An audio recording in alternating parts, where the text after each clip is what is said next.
Assalamualaikum warahmatullahi wabarakatuh. Kali ini kita akan membahas mengenai petinju muda Indonesia peraih juara dunia WBC dan IBC. Olahraga tinju di Indonesia masih kalah pamor dengan olahraga lain seperti sepak bola dan bulu tangkis. Bahkan saat ini jarang muncul bibit-bibit muda yang berkiprah di dunia tinju. Di Indonesia sendiri, tinju terkenal karena prestasi dari para petinju yang telah meraih juara dunia seperti Dag Jordan, Ilyas Pikal, hingga Chris John. Namun saat ini muncul satu nama petinju Indonesia yang sukses meraih dua juara dunia di kelas bulu, yakni WBC dan IBC dengan status tak terkalahkan. Petinju tersebut adalah Ongen Saknosivi.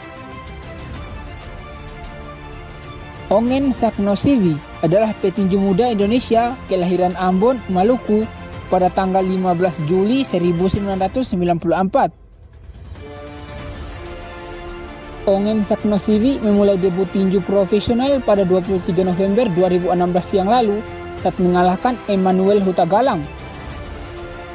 Saat ini Ongen Saknosivi adalah pemegang sabuk juara dunia WBC dan IBA kelas bulu. Ongen Saknosivi meraih sabuk juara dunia WBC saat mengalahkan petinju Thailand Natawat Maulichat pada 7 September 2019 silam. Pada pertandingan tersebut, Ongen Saknosivi berhasil memukul KO petinju Thailand pada ronde ke-6. Sedangkan sabuk juara dunia IBA yang diraih oleh Ongen Saknosivi yakni saat mengalahkan petinju Filipina Marco Demesilo pada 17 November 2019 silam. Pertarungan yang berlangsung di Singapura, Ongen Saknosivi berhasil menang angka mutlak atas petinju Filipina tersebut. Berkat dua sabuk juara dunia yang ia peroleh, Ongen Saknosivi sukses mencetak sejarah sebagai satu-satunya petinju Indonesia tercepat peraih sabuk juara dunia. Saat ini Ongen Saknosivi memiliki rekor bertarung 8 kemenangan tanpa kalah dengan 7 kemenangan diantaranya diraih secara KO. Ia memiliki rasio kemenangan KO mencapai 87,5%. Pada tahun 2021 ini, Ongen Saknosivi diprediksi akan kembali bertarung agar sabuk juara dunia yang ia miliki tidak dicabut. Selain menjadi seorang petinju, Ongen Saknosivi juga merupakan seorang anggota TNI Angkatan Udara yang saat ini masih aktif.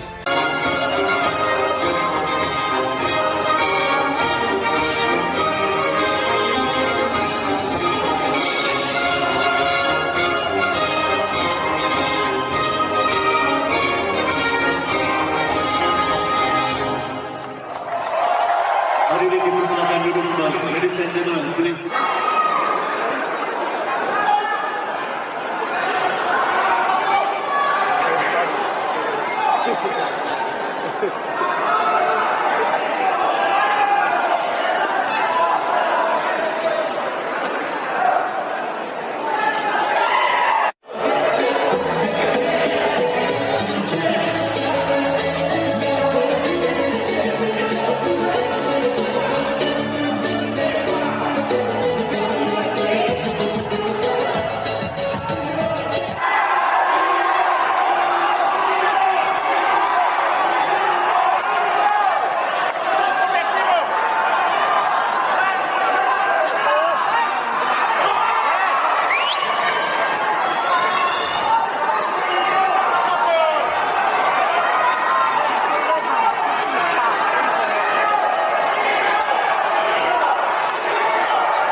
Jeron and Tomolo asal Filipina memberikan angka 114-113. Hakim B. Cecai Srirat asal Thailand memberikan angka 119-111. Sementara Hakim C. Rian Sak Tong Tong asal Thailand memberikan angka 118-109 dan pertandingan dinyatakan dimenangkan dengan angka mutlak. And the winner is Team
Saja langsung.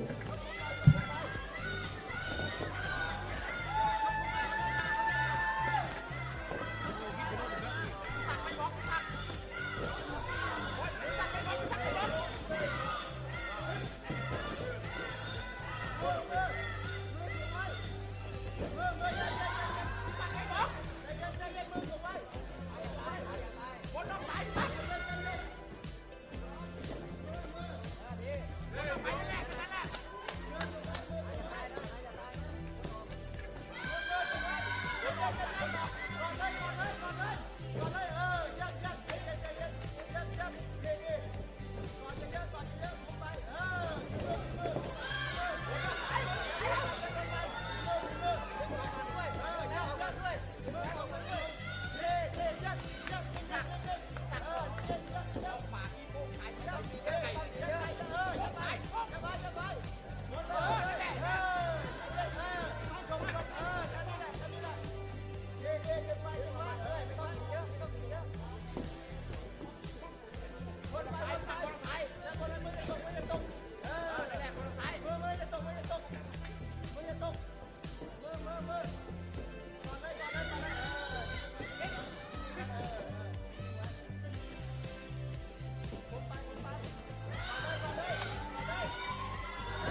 Say I make you nervous, a tragedy, I'm a beautiful disaster, a reckoning, you wonder how I got this way.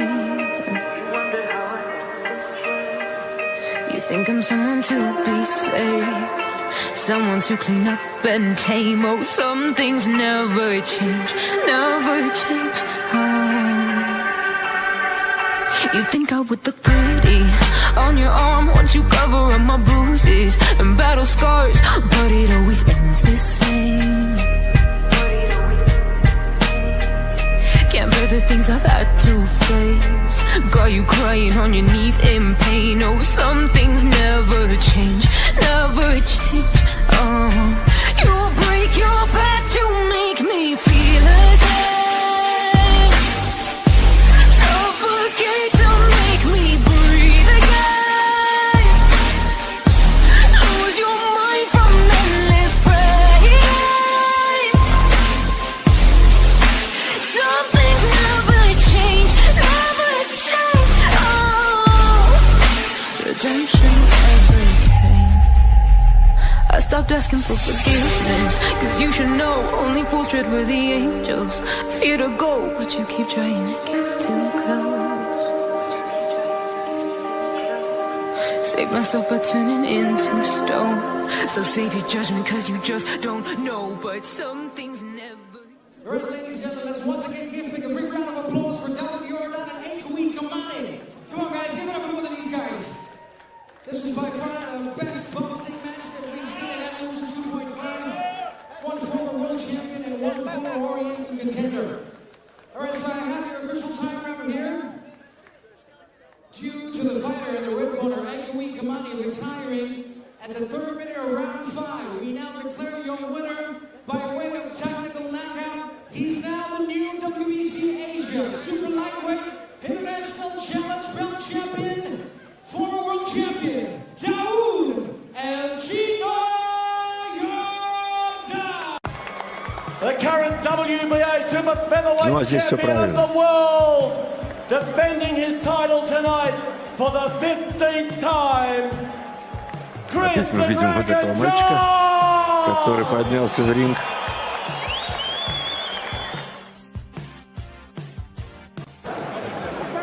Ну, а Мердов должен держать соперника постоянно на расстоянии, вот этим своим левым прямым. Дауда Йордана, который сегодня завоевал титул по версии IBO, и который второй в Индонезии. Вот так вот. И Давид Сансьедо, как принято говорить, в разведке. Индонезийцы, я бы сказал.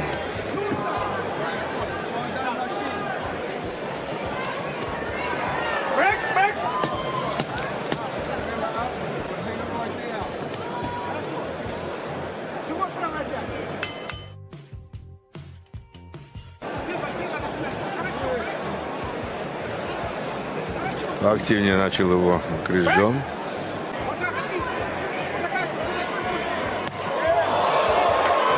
Вот такой вот боковой, как говорят, из-за уха.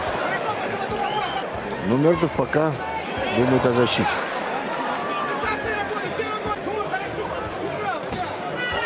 Только такой поток информации не будет восприниматься.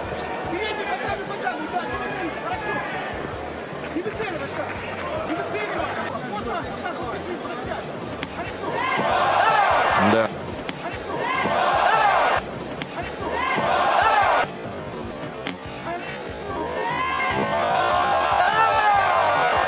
Да, он не успевает подойти, он не достает до тебя. Вы слышали, кричали из угла, да? Ну, оказывается, достает, все-таки успевает. Чисто иногда мы с вами увидели. Зачем давать такие советы?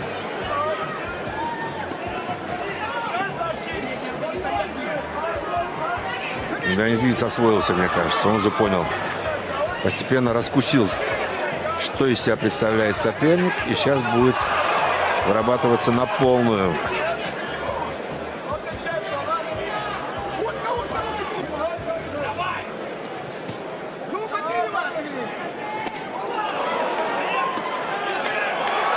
Снова под конец раунда очень хорошая атака. 2 точных попадания мы увидели. Медленно. И в концовке еще один точно правый удар. И еще один. принципе, советы правильные. Но как их исполнять? Еще раз скажу. Медленно действует Мердов. Но вот сейчас неплохо, казалось бы. Ну, тут же Джон пытается взять реванш и попадает.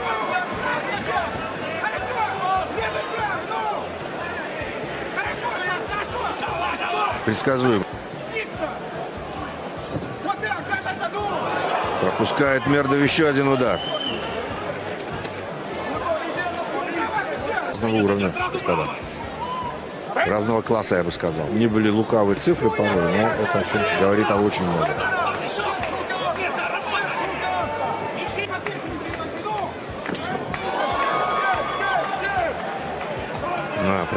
Пропускает Мердов.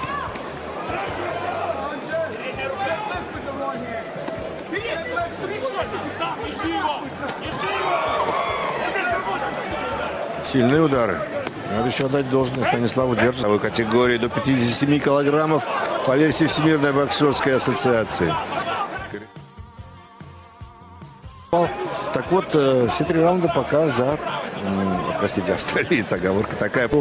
Одним из секундантов является тренер Дэнни Грина. Так вот, боксер из Индонезии выиграл все 3 раунда, на мой взгляд. И, думаю, на ваш взгляд, уважаемые телезрители, тоже.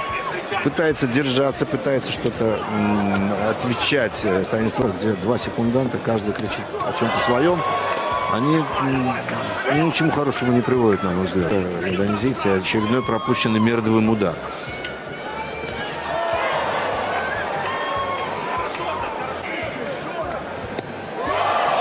Как устоял сейчас Станислав. Да, хорошая челюсть. Большая разница в классе, господа.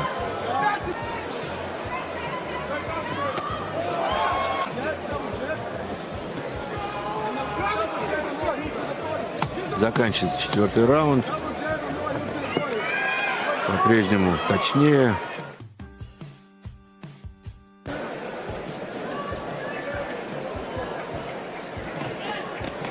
Ну, поактивнее стал Мердов. Посмотрите, здорово, молодец. Ну, правда, а что ему терять, в конце концов? Почему бы не попытаться? В какой-то момент страх уходит. Часто это идет на пользу только.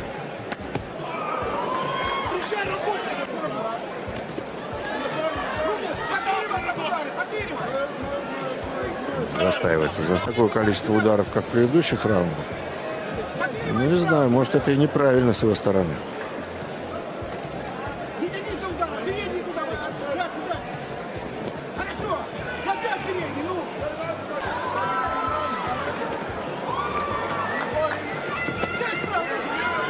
Десять секунд до конца раунда. Пропускает Мердов. Наверное, ни к чему. Надо работать, надо боксировать. И вот Крис Джонс пропустил Мердов. Ну, молодец. Знаете, хочется похвалить. Он пропускает точные, сильные удары и продолжает стоять на ногах. Здорово держит.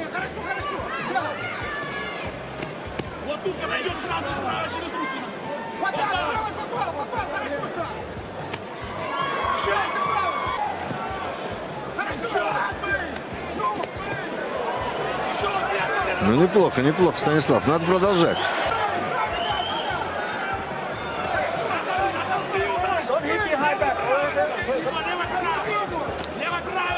Вот 1-2 неплохих удара, мне кажется, вдохнули немножко уверенности в Станислава. После своих атак. В концовках, вы видите, пропускает. Финиш 45-22 раза.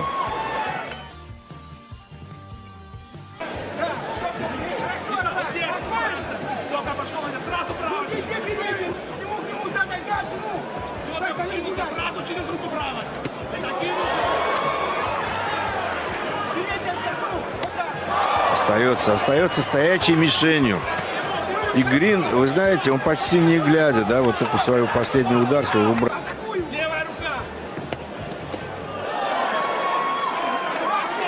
Внушительно.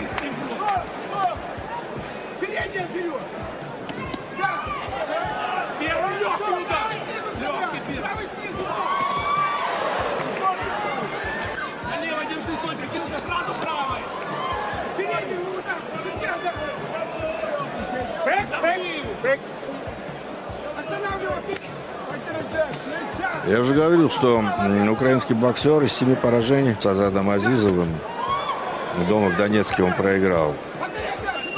И с тех пор только остальные 6 поражений на ногах, как говорится.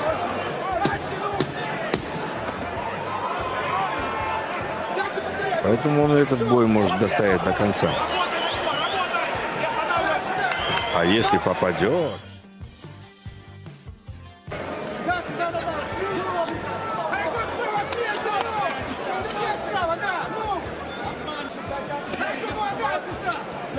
Конечно, разговор уже не идет о том, что Станислав Мердов может выиграть этот бой по очкам.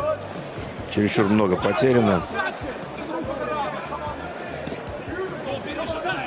Жают вот этот дуэт, его секунданты.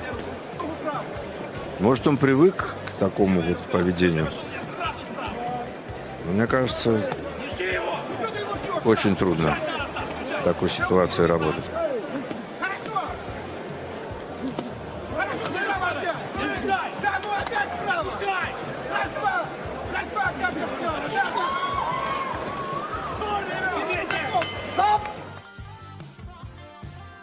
Еще раз хочу похвалить Мердова, потому что продолжает боксировать, продолжает на что-то надеяться и продолжает ставить какие-то определенные все-таки.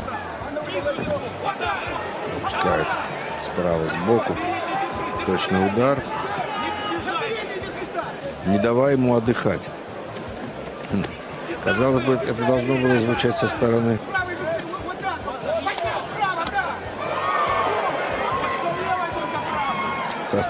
застаивается украинец. Вот такие удары пропускает Мердов, но стоит, молодец. Кличко, есть и другие чемпионы мира.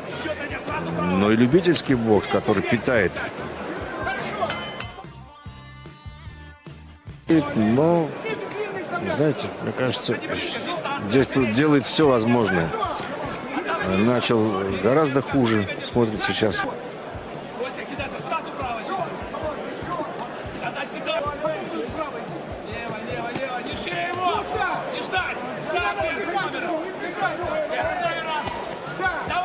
Ну вот, Мердов понял, что есть шанс, пошел вперед, атакует, иногда попадает.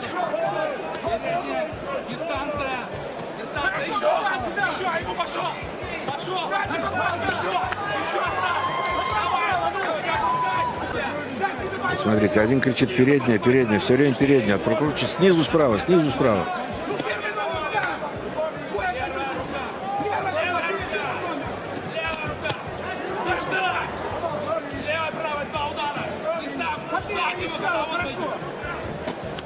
Последняя минута 10-го раунда.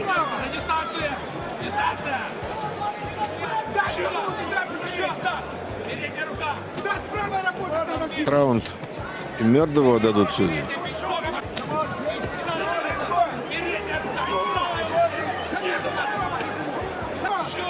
Последние секунды раунда.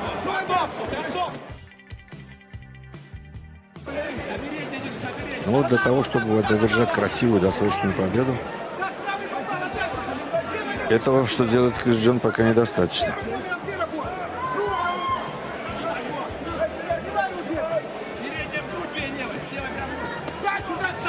Кстати, последний и во всех победил по очкам. Но соперники были серьезные, я уже говорил, называл их имена.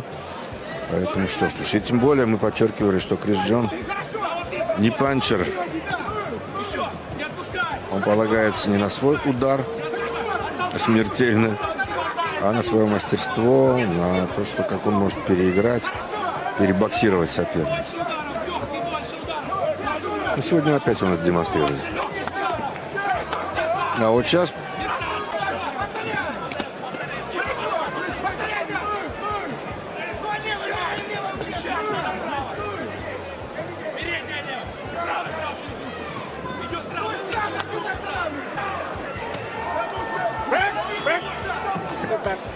предпоследнего раунда. Выстоял Мердов. Молодец.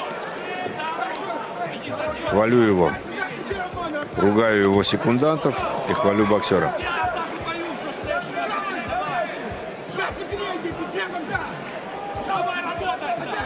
Мердов привык вот к такому ведению боя из угла. Это кажется вот таким раздражающим фактом. Но они ведь... И в бой.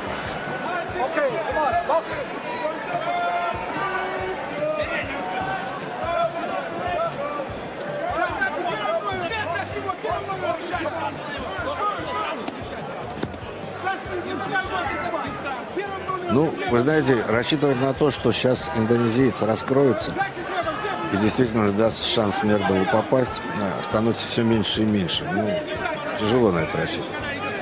Поэтому, другого варианта выиграть бой у Мердова нет. Но все равно надо отдать ему должное. Во-первых, что он простоял весь этот чемпионский бой, все 12 раундов. Что моментом он действовал совсем даже неплохо. Что он не дал сопернику вот испытать радость досрочного боя. А теперь посмотрите, попал. Надо продолжать. Чем черт не шутит? Ну, Станислав, вперед! Эх, чуть-чуть бы побыстрее руки этому парню, а? Попадает снова. Не надо расслабляться. Впереди еще больше 1,5 минут. Ну что, может быть развязка? Пропускать не надо. Ну, все последние силы надо собрать и пойти вперед. Ну, все, что осталось, до капельки выложится. Рискнуть всем. Ну, даже если будет досрочная победа, пропустишь удар. Ничего страшного. Но на весах стоит такой шанс.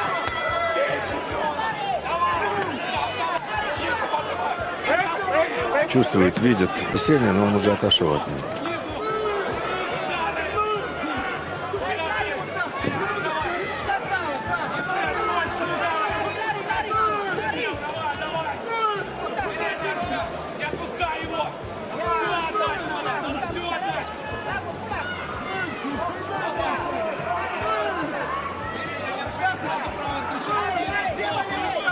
Последние секунды длинного чемпионского 12-раундового боя. А как бы хотелось, чтобы Станислав попал точно, да?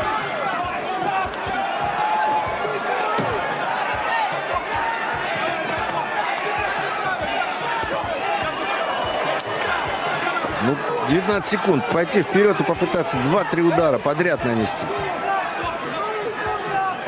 Просто вот со скоростью подавить, со всей массой пойти вперед на соперника. Не знаю, насколько профессиональны мои советы, но мне кажется, это единственный шанс. Бой закончен. Друзья, бой закончен. Да, конечно, Крис Джон выиграл этот бой. Почти мы не сомневаемся, но посмотрите, у него рассечение, лицо в крови. Мердов провел все 12 раундов. Показал себя очень-очень даже неплохо. И не зря он приехал в эту далекую Австралию, в этот далекий город Перт. Показал, что может составить, может какую-то, все-таки что-то, какой-то бой дать чемпиону. И вы знаете, во второй половине этого боя Мердов смотрелся повеселее. Да и мы с вами, наверное, с большим удовольствием смотрели этот бой, потому что, конечно, вначале было очень уж тоскливо, да. Ну, а в конце, особенно вот в последних раундах, Мердов выглядел молодчина. Безусловно, он не выиграл, конечно, поединок. Ну, мы слушаем результаты этого боя, а я уже потихоньку с вами прощаюсь. С вами работал весь этот вечер Борис Скрипко. Думаю, что вы не зря провели это долгое время у своих телеэкранов. Мы посмотрели хорошие, интересные, насыщенные бои. 115 to 112. Даже 115-112. Единодушным решением судей Крис Джон продолжает оставаться суперчемпионом. До свидания. Смотрите бокс, держите удары, и все будет замечательно. Lahir di Ulat Saparua, Maluku Tengah pada tanggal 24 Maret di tahun 1960 ini, merupakan petinju asal Indonesia yang menjadi juara dunia pertama dari Indonesia. Elias Pikal juga merupakan putra daerah atau anak negeri ulat yang merupakan keturunan dari keluarga besar yang bermarga Pikal. Eli, itulah sapaan akrab beliau, yang mana merupakan seorang pemuda yang memilih jalan hidupnya sebagai seorang petinju karena terinspirasi dari legenda petinju dunia, yakni Muhammad Ali. Semenjak berusia 13 tahun, Bung Eli memutuskan bahwa ia ingin menjadi seorang petinju. Meskipun pada mulanya, hobi petinju ditentang oleh kedua orang tuanya, namun sama sekali tidak menyurutkan semangat tinju pemuda asal Saparua ini. Sebagai petinju amatir yang bermain di kelas terbang, ia kerap menjadi juara, mulai dari tingkat kabupaten hingga kejuaraan Piala Presiden. Ia bahkan tidak hanya mendaftarkan diri dalam berbagai perlombaan tinju, melainkan keluar sebagai juara dalam berbagai pertandingan yang diikutinya kala itu. Dan sampai pada tahun 1983, Bung Elias Pikal pun memulai debut profesionalnya sebagai seorang petinju dengan mengikuti turnamen tinju kelas bantam junior, dan berturut-turut turnamen lainnya menyusul dengan Bung Eli sebagai sang pemenang.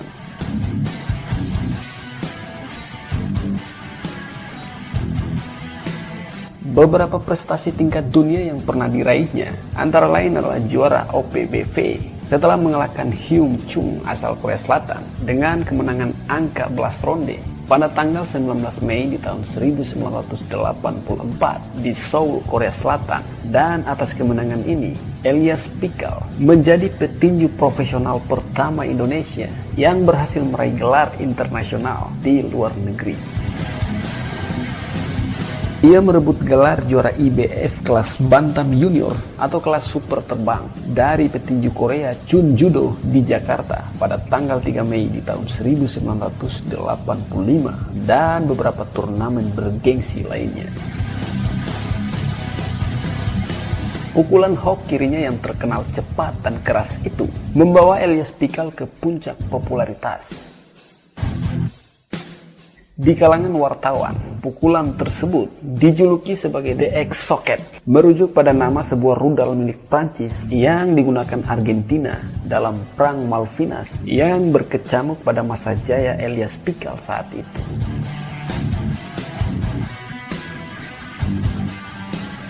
Sepanjang karir profesionalnya, rekornya mencapai 20 kemenangan, 11 KO, 1 seri, dan 5 kekalahan.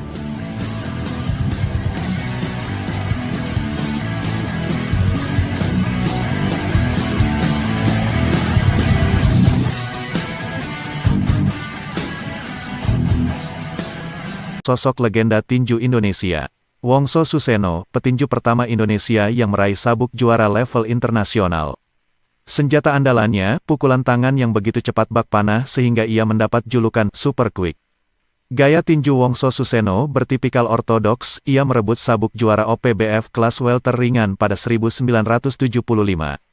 Bertanding di Istora Senayan, Jakarta tanggal 28 Juli tahun 1975, Wongso menang angka 12 ronde atas juara bertahan asal Korea Selatan, Lee Chang-kil. Duel bersejarah itu disaksikan langsung oleh sekitar 10.000 pasang mata yang memenuhi Stadion Istora. Setelah mempertahankan gelar juara 3 kali, sang legenda kelahiran Kampung Pasar Kidul Dalem, Kota Malang tanggal 17 November tahun 1945 tersebut kehilangan gelarnya pada September tahun 1977 di Jakarta. Wongso kalah angka dari petinju Filipina, Moises Chantoja dalam 12 ronde. Yang paling menyesakan bagi Wongso pada masa jayanya adalah tidak adanya kesempatan baginya untuk menantang juara dunia. Belum adanya promotor yang mampu menggelar pertandingan tinju dunia menjadi kendala. Selain itu ada kemungkinan juara dunia kelas welter ringan versi WBC asal Thailand, Saensak Muangsurin menghindari untuk bertarung dengannya. Sepanjang karir sebagai petinju Wongso telah naik ring sebanyak 36 kali, jejak rekor tinju Wongso Suseno di profesional tercatat 12 kali bertanding dengan 6 kali menang dan 6 kali kalah. Petinju kelahiran Bobonaro, Timor Lorosae tahun 1959 pernah menjadi ikon tinju Indonesia era 80-an awal. Berbekal postur tubuhnya yang cukup kekar, karir tinju Ameriko saat itu berkembang dengan cepat. Memulai karir di Sasana Tinju Gajayana Malang tahun 1976, nama Ameriko langsung melesat setelah debutnya mengalahkan petinju kelas welter asal Australia, Eddie Buttons di Malang tahun 1980. Thomas menjadi juara OPBF kelas welter ringan setelah mengalahkan petinju Korea Selatan Sang Moko, tanggal 15 Agustus tahun 1980 di Jakarta. Ia menang TKO di ronde ke-8 dari 12 ronde yang dipertandingkan. Andalan Thomas Ameriko adalah kekuatan pukulan tangannya, bahkan mitosnya Ameriko sanggup memecahkan batu karang dengan pukulan tangan kosong. Dengan kiprah mentereng sejak pertama kali terjun di dunia tinju pro, Thomas Ameriko akhirnya mendapat kesempatan untuk merebut gelar juara tinju dunia tahun 1981. Tepatnya saat ia berkesempatan melawan juara dunia welter ringan WBC, Saul Mambi asal Amerika Serikat. Dalam pertandingan yang berlangsung tanggal 29 Agustus tahun 1981 di Istora Senayan, Thomas Ameriko yang tampil dengan dukungan penuh 12.000 supporter mampu menyulitkan Mambi sepanjang 3 ronde awal. Bahkan pukulan jab-jab cepat dan keras dari Ameriko berhasil melukai pelipis kanan sang juara bertahan sepanjang awal ronde. Namun sayang, faktor pengalaman berbicara jelas di pertandingan kali ini. Saul Mambi yang awalnya terpuruk dan terus mendapat serangan, perlahan malah mampu memberikan serangan balasan ke arah Ameriko. Puncaknya terjadi pada ronde ke-15, Ameriko terlihat kelelahan dan tak satu pukulan pun mampu dilepaskan dan terlihat menjadi bulan-bulanan di atas ring. Hingga akhirnya, Saul Mambi berhasil meraih kemenangan angka atas sang jagoan Tukumalu. Konon kebiasaan Ameriko, yang tidak mau duduk dan minum selama jeda menjadi faktor kepayahan Thomas Ameriko. Pasca pertandingan tersebut, terlihat Thomas Ameriko mentalnya belum pulih sepenuhnya dari kekalahan melawan Saul Mambi. Ia menelan 3 kekalahan beruntun, termasuk kehilangan sabuk juara OPBF ketika melawan Sang Hyun Kim. Thomas Ameriko akhirnya memutuskan pensiun, setelah dikalahkan petinju asal Papua, Bongguk Kendi pada tahun 1987 silam. Rekor bertanding tinju Thomas Ameriko tercatat 15 kali main, 8 menang, 6 kali kalah dan sekali draw. Nasib Thomas Ameriko berakhir tragis, ia menjadi salah satu korban meninggal dalam kerusuhan Timor Timur selepas referendum tanggal 7 September tahun 1999. Muhammad Juhari merupakan petinju ketiga Indonesia yang meraih sabuk juara internasional, setelah 2 rekannya juga asal Malang, Wongso Suseno dan Thomas Ameriko. Setelah 3 bulan memulai debut tinju profesionalnya, Juhari sudah mampu merebut juara nasional kelas ringan pada tanggal 12 September tahun 1982. Tanggal 16 Oktober tahun 1983, di Gor Pulosari Malang, Muhammad Juhari mampu merenggut sabuk juara internasional OPBF kelas ringan. Dia menang KO dalam ronde ke-6 atas juara bertahan yang merupakan petinju asal Filipina, Rolando Aldemir. Juhari gagal mempertahankan titel juara OPBF untuk kedua kalinya setelah kalah angka dari petinju Filipina Jongjong Pascuing pada September tahun 1984. Juhari gantung sarung tinju pada tanggal 20 Mei tahun 1991 setelah gagal dalam upaya merebut kembali juara OPBF kelas ringan dari tangan petinju Jepang, Iwao Otomo, di Tokyo, Jepang. Rekor bertanding Juhari selama menjalani karir pro tercatat 17 kali main, 5 kali kalah, 3 kali seri. Juhari meninggal dunia dalam usia 62 tahun karena sakit paru-paru. Ada 2 nama Suwarno yang dikenal sebagai petinju tangguh, yakni Suwarno Periko dan Suwarno sang juara OPBF. Suwarno meraih gelar juara OPBF kelas menengah 72,5 kg pada 1986, tepatnya tanggal 5 Mei dengan mengalahkan petinju asal Korea Selatan, Bokyul Kim dalam pertandingan yang digelar di Bandung, Jawa Barat. Ia meraih juara pada usia relatif tua 33 tahun, gelar OPBF-nya hilang setelah dikalahkan petinju Indonesia lainnya Poli Pasireron di tahun 1987. Pria yang memulai bertinju saat berumur 19 tahun itu dulunya adalah seorang preman yang tergabung dengan Masa 33, organisasi yang mengkoordinasi para preman di Terminal Joyoboyo, Surabaya pada tahun 70-an. Rekor bertanding Suwarno tercatat 13 kali main, 3 menang dan 8 kali kalah. Poli Pasireron menjadi juara OPBF kelas menengah pada tanggal 5 September tahun 1985 setelah mengalahkan Kyung Minra dengan KO pada pertandingan yang berlangsung di Medan. Poli dikenal mempunyai killing punch yang mampu membuat roboh lawan. Pada tanggal 1 Maret tahun 1988, Poli Pasireron diberi kesempatan untuk menantang juara WBA kelas menengah waktu itu asal Korea Selatan yang dikenal sebagai Raja KO, Chong Pal Park. Sayang Poli harus kalah KO ronde kelima pada pertandingan yang berlangsung di Chongju, Korea Selatan tahun 1988.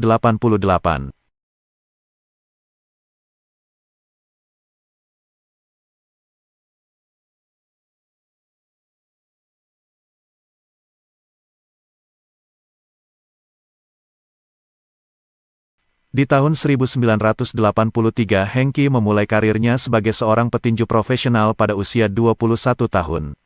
Bergabung dengan Sasana Saunggaling yang beralamat di Jalan Kali Kepiting 123, Surabaya. Hengki Gun dilatih oleh Didik Mulyadi dan dipromotori oleh Setiadi Laksono. Torehan tinta emas seorang Hengki Gun di pentas internasional diawali dengan keberhasilannya merebut gelar juara kelas ringan junior internasional versi WBC.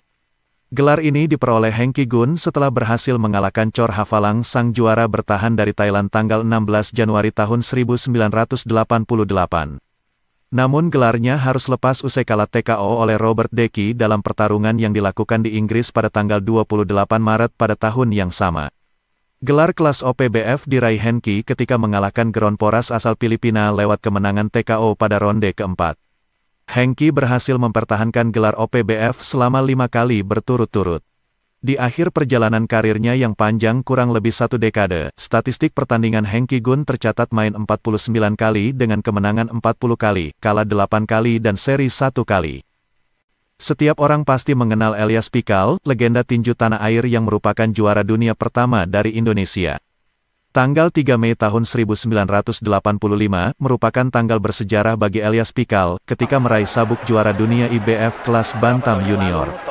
Petinju berjulukan The Exocet itu menggunakan hook kirinya untuk memukul jatuh Judo Chun sehingga dinyatakan menang TKO pada ronde ke-8 dari 15 ronde yang direncanakan. Dari IBF yaitu Judo Chun dari Korea.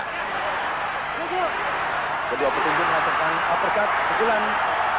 Judo Chun masih terus mendesak dengan badannya, sedangkan Elias Pikal berhasil melancarkan uppercut kiri terhadap rahang sebelah kanan dari Judo Chun.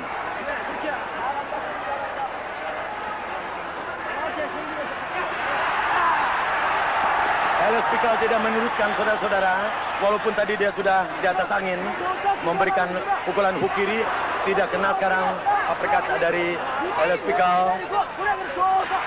Badannya mengena sekarang. Kembali pelipis mata sebelah kanan dari Judo Chun. Ya, Elias Pikal. Kesempatan yang baik, dia tidak melancarkan. Oh. Ya. Sambil merangkul. Kesempatan yang baik tadi saudara-saudara bagi Elias Pikal untuk melancarkan, tapi tidak demikian. Dia mungkin masih menunggu. Sekali lagi 15 ronde yang akan berlangsung antara kedua petinju. Iya, jatuh.